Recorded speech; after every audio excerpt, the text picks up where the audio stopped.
വളരെ variety task. ഞാൻ ആദ്യമായിട്ടാണ് ഇത് കാണുന്നത്. ബോർഡ് മാറ്റമുണ്ട് ചേച്ചി അതിന്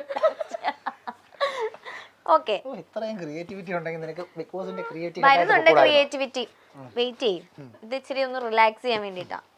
ഓക്കെ, ബർത്ത്ഡേസ് അല്ലെങ്കിൽ സ്പെഷ്യൽ ഡേയ്സ് ഇടയ്ക്ക് മറന്നു പോകുന്നത് ആരാണ്? ഇല്ല, മറന്നിട്ടില്ല. ബർത്ത്ഡേ ഞാൻ എൻ്റെ ബർത്ത്ഡേ വരെ മറന്നുപോയി.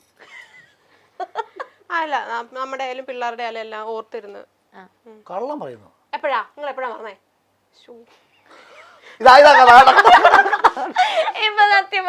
ഇത്ര ഞാൻ അഭിനയിക്കുമായിരുന്നു. ഞാൻ എൻ്റെ അടുത്താ ബിഗ് ബോസിൽ വിൻ ചെയ്തു എൻ്റെ അടുത്താടി നിന്നെ ഞാൻ ട്രിഗർ ചെയ്ത് നിന്റെ യഥാർത്ഥ തനി കുണം ഞാൻ പുറത്തുണ്ട്. ഇല്ല, മീൻസ് നമ്മള് സെലിബ്രേഷനും കാര്യങ്ങളും അങ്ങനൊന്നും ഇല്ല, പക്ഷെ ഓർത്തിരിക്കാറുണ്ട്. ബർത്ത്ഡേസിൽ ഓർത്തിരിക്കാന്ന് പിള്ളേരെയൊക്കെ ഓർത്തിരിക്കാറുണ്ട്. എന്റെ ഓർത്തിരിക്കാറുണ്ട്. എൻ്റെ 15/3/2012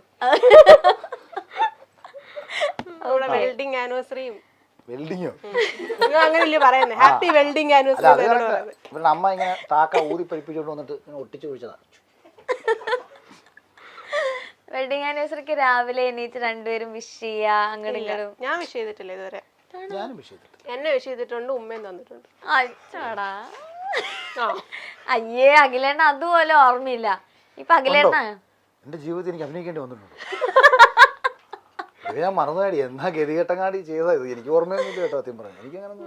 പിന്നെ നിങ്ങളുടെ അടുക്കളയിലെ ലീലാവിലാസ കൊച്ചിന്റെ വായിന്നൊക്കെ വന്ന് ബിഗ് ബോസ് ഹൗസിൽ ഭയങ്കര റൊമാൻറ്റിക് ആണല്ലേ? അതൊക്കെ അത് വലിയ പാടുള്ള പരിപാടിയല്ലോ. പുറമെ ഭയങ്കര ടഫാന്ന് കാണിക്കാ. വീട്ടിൽ ഞാൻ വെറും കൂറയാ. ഓക്കെ, ശകലുണ്ട റൊമാൻസ് ഒക്കെ. ഓക്കെ, ആരായിരിക്കും ഒരടി തുടങ്ങണം എപ്പോഴും തുടങ്ങി വെക്കാരായിരിക്കും? ഇവളായിരിക്കും. ഞാനും കാണിക്കണമല്ലോ. എപ്പോഴും 2 വർഷം മുന്നേ ഉള്ള കാര്യങ്ങൾ ഇങ്ങനെ അടിയൊന്നും ഇല്ലെങ്കിൽ ഒരു ഇപ്പോഴത്തേക്ക് നമുക്ക് കണ്ടന്റ് ഒന്നും ഇല്ലെങ്കിൽ ഞാൻ പഴയ കണ്ടന്റ് എടുത്തോട്ടെ.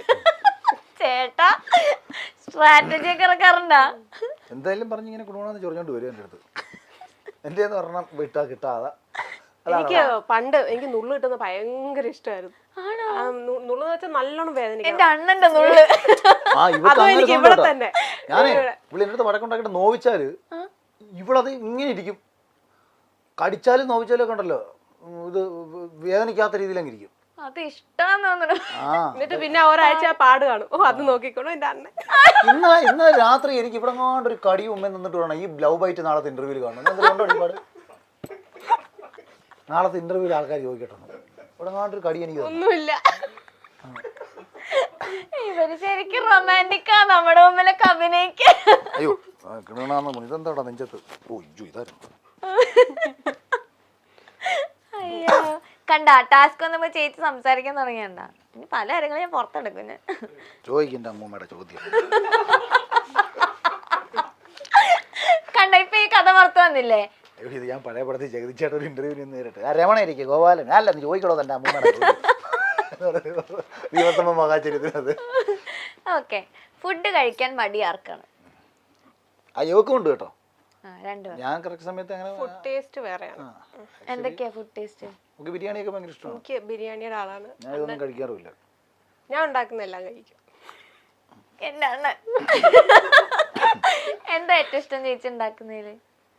അവളൊരു വിധം എല്ലാം നന്നായിട്ട് ഉണ്ടാക്കും. സോഷ്യൽ മീഡിയയിലൂടെ വിമർശനങ്ങളിലൂടെയും നിരവധി കുറിപ്പുകളിലൂടെയും രാഷ്ട്രീയ കാര്യങ്ങളിലൂടെയും ഒക്കെ നമുക്ക് നേരത്തെ അറിയാവുന്ന ആളാണ് അഖിൽ മാരാർ. ബിഗ് ബോസിലെത്തിയതോടെ അഖിൽ മാരാറെ പറ്റിയുള്ള കൂടുതൽ കാര്യങ്ങളാണ് നമ്മൾ അറിഞ്ഞത്. അഖിൽ മാരാരുടെ ഭാര്യ രാജലക്ഷ്മി ഒരു നർത്തകിയാണ്.